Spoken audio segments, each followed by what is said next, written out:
My name is Julia O'Brien, and tonight I'm going to speak about taxpayer-funded vouchers for private schools.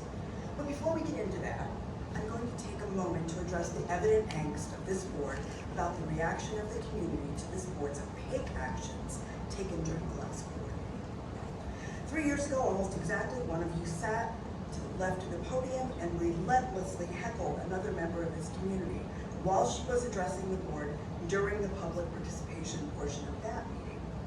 Now that same heckler typically sits on this dais as the board president. I bring this up to remind this board that it is the height of hypocrisy to act aggrieved when it comes to decorum during school board meetings. On the surface, school vouchers sound harmless to the average person who has not dealt below the surface of the issue. But expecting the taxpayers to fund the private education of certain students is akin to someone who wants to enjoy the amenities of a country club on the taxpayer dime instead of utilizing public parks like the rest of their community. Some uber-wealthy private voucher-supporting organizations have minions in Ohio that are lobbying school board members to bolster tax-supported alternatives to the public common school system required by the Ohio Constitution. In some cases, these voucher-supporting groups identify voucher supporters to run for seats on boards of education and provide significant funds to get them elected.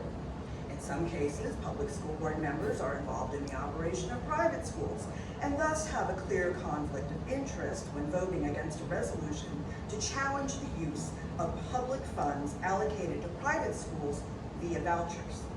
But we in the community are taking notes and paying attention. Public school board members need to understand that they have a fiduciary responsibility to the public district that they serve, not private schools. The fiduciary responsibility involves providing for the good of the school district, taking into consideration the best interests of students, parents, and the community who are the taxpayers that provide a significant share of this district's funding. If parents opt to send their students to a private school or a charter school, the public school board members' fiduciary responsibility to these students ends until or unless they return to our district's classrooms. The school board members are stewards of the public trust and must act for the good of the district and not for their own private interests or the interests of private schools. Public school board members constitute the board for public schools, not private schools. Public school boards must exercise due diligence and oversight to ensure that their district's financial situation remains sound. Board members in Ohio should be alarmed that on average a high school student generates less than $5,000 per pupil in state funding for Ohio school districts, whereas a high school student enrolled in a private school generates about twice as much in state funding and vouchers for private schools.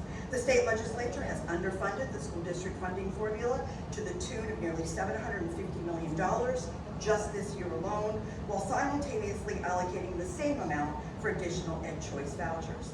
Shouldn't that funding disparity alarm you as a public school board member?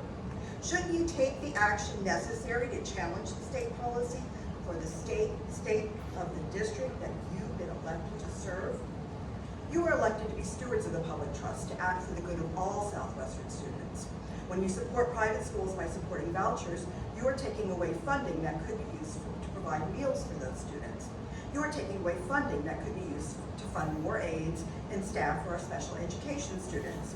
You are taking away funding that could be used to increase pay for bus drivers. But instead of pledging to make their pay competitive with other districts, you hired an inexperienced lawyer with zero education law experience to act on behalf of 3 or 4 of you, and then paid him in the neighborhood of $22,000 a month for months, and then gave him a guaranteed contract for the remainder of the year.